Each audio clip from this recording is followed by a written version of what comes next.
He was about to walk away when he heard the little girl say the one thing he'd spent 10 years trying to feel nothing about. "I don't want toys this Christmas," she whispered to Santa, her voice trembling. I don't want my daddy to forget my face." The words cut through the noise of the mall like glass. Fake snow drifted from the ceiling. Kids laughed. Parents juggled shopping bags. Speakers blasted the same Christmas songs on repeat. But for Ethan Cole, the world suddenly went silent. Everyone thought he had everything: the successful career, the perfect downtown condo, the life that looked shiny from the outside. But inside, he'd been numb for a decade. Ever since that snowy December night when his little sister Mia left him a voicemail saying she'd be there in 20 minutes and never arrived. A drunk driver, black ice, wrong place, wrong time. Since then, Christmas felt like punishment. He was only at the mall because his assistant said it would look good if he personally delivered a charity check to the toy drive. He'd done that, forced a smile for a photo, then turned toward the exit, ready to go back to pretending the holidays didn't exist, until he heard her. The little girl, no older than 8, tiny in a red coat that swallowed her whole, stood in front of Santa with a name tag sticker hanging crookedly on her chest. Lily. Santa asked her what she wanted for Christmas, and instead of asking for toys or games like every kid before her, she wrung her small hands together and whispered, "Can you help my daddy remember me?" Santa froze. Ethan froze. Even the mall seemed to pause. Lily swallowed, fighting tears. "He used to remember everything," she said softly. "My favorite ice cream, my songs, my stuffed rabbit. But now he gets confused. The nurse said early-onset Alzheimer's." She took a shaky breath. "I looked it up. It means he's forgetting too fast. He's only 38. That's not fair, right?" Santa tried to answer, but she kept going. "I don't care if I never get toys again. I just want him to remember my face. Just my face." She thanked Santa, slid off his lap, and took 3 steps away. Then her knees buckled. Before anyone else could move, Ethan was already pushing through the crowd. He caught her right before she hit the floor. Hey, I got you," he said, voice rougher than he expected. Her eyes fluttered open in a panic. "Please don't call anyone," she whispered. "I need to get home to my dad. He gets scared when I'm gone too long."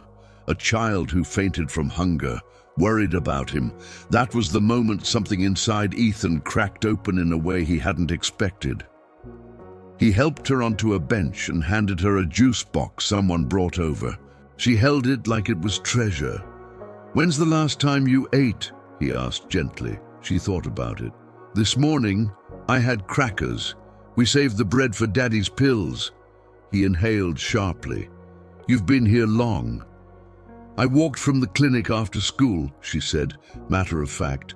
"I left him a note so he wouldn't worry. I got here at 4. It was almost 8, almost 4 hours. On crackers." His phone began vibrating repeatedly. Board alerts, meetings he'd already missed, year-end demands that didn't seem nearly as important anymore. He looked at the messages, then he looked at her small, shaking hands, and he turned the phone off. "Okay," he said quietly. "You're not walking home alone. I'll take you." She stiffened. "I can't stay," she whispered. "If Daddy wakes up and I'm not there, he thinks he forgot me. Once he went outside without his coat looking for me." "Then let's go," he said. Together, they walked through the cold, their breath forming clouds in the air. She told him about her school, about her dad's good days and bad days, about how she acted as his brain backup. "You must be really brave," Ethan said. She didn't answer. She just tugged her too big coat a little tighter. They arrived at a worn-down brick building with peeling paint and a flickering sign that once said motel. Now it said Riverside Residences. Ms. Jean, the front desk worker, looked relieved. "Lily, sweetheart, I was about to call your social worker, and you are a friend," Ethan said. "She fainted. I walked her home." Ms. Jean nodded. "He's been asking for you every hour," she said. "Go on, he's in 2B. Lily tugged Ethan's sleeve. "Come meet him." Room 2B was small, warm, and full of love, trying to survive in a body that was failing. Daniel Torres, not yet 40 but already looking years older, sat twisting a baseball cap in his hands. A whiteboard on the wall read, "Your daughter's name is Lily. Your favorite story is The Star and the Sailor." "Lily?" he said softly. "There you are, little star." She crawled onto the bed beside him. He relaxed instantly until he saw Ethan. "Who is that?" he asked shakily. "Did the hospital send someone?" "Daddy, he's okay," Lily whispered. "He helped me." Daniel nodded slowly, struggling to put the memory in the right place. "She said a wish," Ethan added gently. "At the mall." Daniel frowned. "Wish?" Lily looked down. "I asked Santa to help you remember my face," she whispered. Daniel's eyes filled. "Lily, you shouldn't have to worry about that." "But I do," she said. "Sometimes you stare like you can't find me in your brain. I don't want to disappear." Ethan had to look away. He'd spent a decade haunted by a sister he couldn't forget. This man was terrified of losing a child he loved while still alive.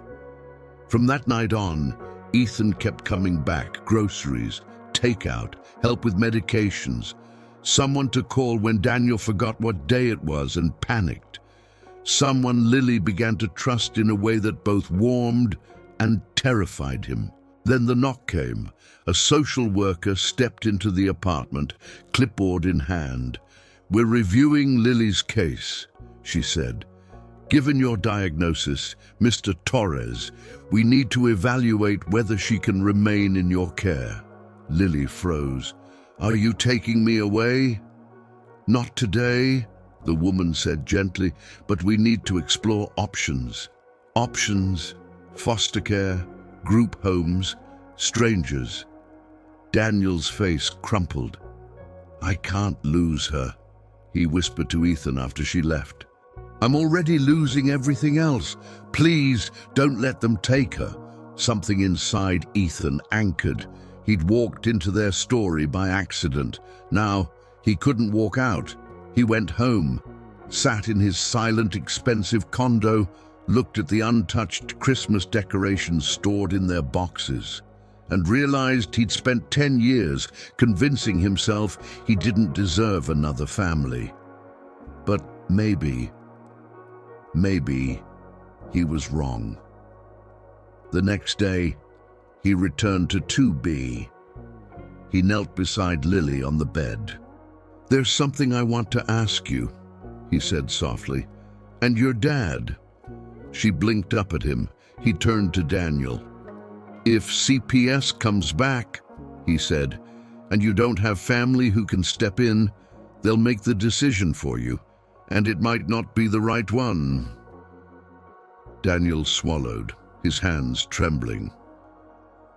"I want to be considered," Ethan said quietly. "To be her guardian. Temporary now, long-term if it comes to that. I want to give her a home. Not just a place to sleep." Lily froze. "You'd want me," she whispered. "Like, really want me?" He nodded. "Yeah, really." Daniel studied him for a long moment, searching for pity, pride, selfishness. He found none. "Why?" he finally whispered. "You don't even know us." Ethan's voice cracked. I lost my sister. I couldn't save her. But I can show up for someone who's still here. I can make sure she never has to trade toys for being remembered. Daniel's eyes filled. He reached out, gripping Ethan's shoulder. Promise me, he whispered. Promise she'll be loved, not tolerated. Loved. Ethan swallowed. I promise. On every Christmas I've wasted so far. Lily threw her arms around him, burying her face in his coat. I pick you, she whispered. If I get to pick, I pick you. The legal process wasn't instant. But for once, Ethan's money, stability, and determination became weapons for good. Background checks, interviews, home inspections. And one grey morning in early spring, the judge looked at them and said, guardianship granted. Lily exhaled like she'd been underwater for years. Christmas came again before they knew it, and this time, Ethan's condo was full of life. Crayons on the table, shoes by the door, a crooked paper star taped to the fridge. The tree was a mix of fancy glass ornaments and Lily's handmade ones. Near the top hung two, a small star engraved with MIA, and a painted ornament that read, Where Christmas Found Us. On Christmas Eve, they bundled in scarves and walked to riverside residences. Daniel had good days and bad days, but that night was good. There's my star, he whispered when they walked in. They showed him pictures of the tree, the room Lily helped decorate, the ornament with her handwriting.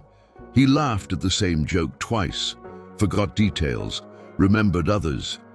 But every time Lily said, Hi, Daddy, he knew exactly who she was. On the walk back, Lily held Ethan's hand tightly. Do you think kids like me feel less alone if they hear this story? She asked softly. Kids scared of being forgotten. He looked at her, snowflakes catching in her hair.